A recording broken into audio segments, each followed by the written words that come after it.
एक बार एक छोटे से शहर के पेट्रोल पंप पर एक काले रंग की मर्सिडीज बेंज आकर खड़ी हो जाती है। वहां पर जो लड़का पेट्रोल डाल रहा होता है वो उस गाड़ी देखते ही बहुत ज्यादा उत्साहित हो जाता है, मानो उसकी खुशी का कोई ठिकाना ही नहीं है। अब उस गाड़ी का जो मालिक होता है वो गाड़ी से बाहर निकलता है और उस पेट्रोल पंप पर जो लड़का होता है उसे बोलता है कि इस गाड़ी में 2000 का पेट्रोल डाल दो। अब वो लड़का पेट्रोल डालना तो शुरू करता है, लेकिन वो उस गाड़ी पर इस तरीके से मोहित हो जाता है कि सिर्फ गाड़ी को ही देख रहा होता है। तब उस गाड़ी का मालिक उस लड़के से पूछता है कि क्या सोच रहे हो। वो लड़का बोलता है, सर ये मेरी ड्रीम कार है, मैं भी चाहता हूँ कि मैं मेहनत करूँ, मैं भी एक बड़ा आदमी बनूं और मैं भी एक दिन इस गाड़ी को खरीद पाऊं। वो आदमी जब उस पेट्रोल पंप के लड़का की बात समझता है तो उसे अपना एक विजिटिंग कार्ड दे देता है और बोलता है कि इस पे मेरा एड्रेस लिखा है, कल मेरे ऑफिस आ जाना, मैं तुम्हें बिजनेस करना सिखाऊंगा और हो सकता है अगर तुमने मेहनत करी तो कुछ सालों में तुम भी अपनी इसी तरीके से ऐसी गाड़ी खरीद पाओ। वो कार्ड दे के वहां से चला जाता है। अब वो लड़का उस कार्ड को देख रहा होता है और जब वो देख रहा होता है तो उसके दिमाग में कुछ ख्याल आने शुरू हो जाते हैं।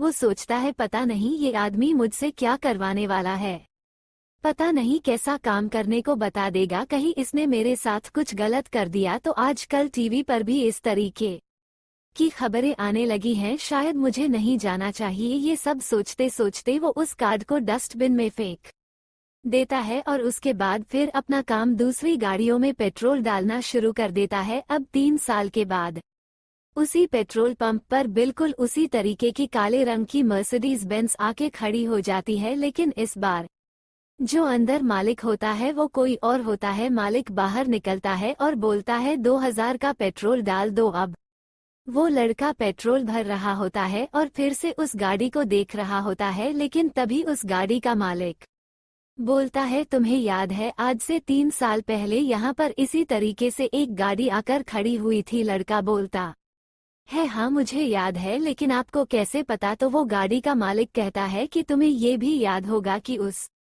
आदमी ने तुम्हें एक विजिटिंग कार्ड दिया था। लड़का कहता, हाँ बिल्कुल याद है, लेकिन वो कार्ड तो मैंने फेंक दिया था। तभी वो गाड़ी का मालिक बोलता कि मैं इस पेट्रोल पंप पर पहले सफाई किया करता था और मैंने उस डस्टबिन से कार्ड निकाला और मुझे नहीं पता कि तुमने क्या सोचकर ये कार्ड फेंक, लेकिन मुझे लगा कि अगर मैंने इस मौके को गवा दिया तो शायद मैं फिर कभी बड़ा आदमी ना बन पाऊं। तो मैंने उस कार्ड पे फोन किया और उस आदमी से मिला जिसने तुम्हें ये कार्ड दिया था और उन्होंने मुझे बिजनेस करना सिखाया। तो आज 3 साल के बाद मैं इस गाड़ी का मालिक बन चुका हूँ। काश तुम भी 3 साल पहले इस मौके पर कोई शक या सवाल नहीं करते और एक बार उस मालिक से मिलते तो सही, लेकिन तुमने ऐसा नहीं किया और तुम आज भी यहीं पर हो। मॉरल ऑफ द स्टोरी दोस्तों, इस कहानी से आपको एक बात समझनी चाहिए कि जीवन में हमारे पास जब भी कोई मौका अपॉर्चुनिटी आती है तो हमें एक बार बिल्कुल खुले दिमाग से उस मौके को समझना चाहिए। हो सकता है वो एक अवसर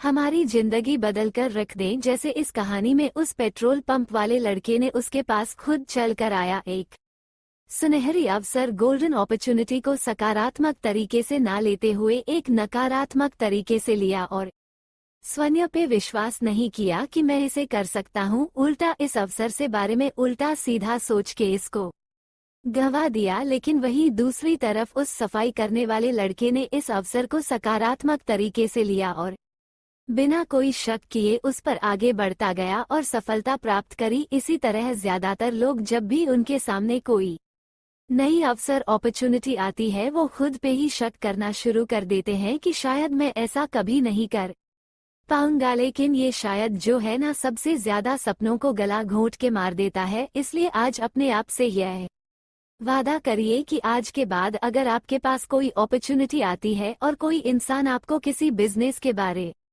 में, किसी अपॉर्चुनिटी के बारे में बताता है तो आप एक बार खुले दिमाग से उसे समझें, क्योंकि अगर आपने समझा तो हो सकता है वो अपॉर्चुनिटी आपकी पूरी जिंदगी, आपका पूरा लाइफस्टाइल बदल दे। एक अवसरवादी इंसान बनो, हमेशा कुछ नया कुछ बेहतर करने की तरफ ध्यान दो। दोस्तों, मुझे उम्मीद आप लोगों को ये कहानी पसंद आई होगी। और भी मजेदार कहानियाँ सुनने के लिए चैनल को फॉलो करें और बेल आइकन को प्रेस करना ना भूलें। Thanks for watching. Like and subscribe and follow. Please support the channel Stories World.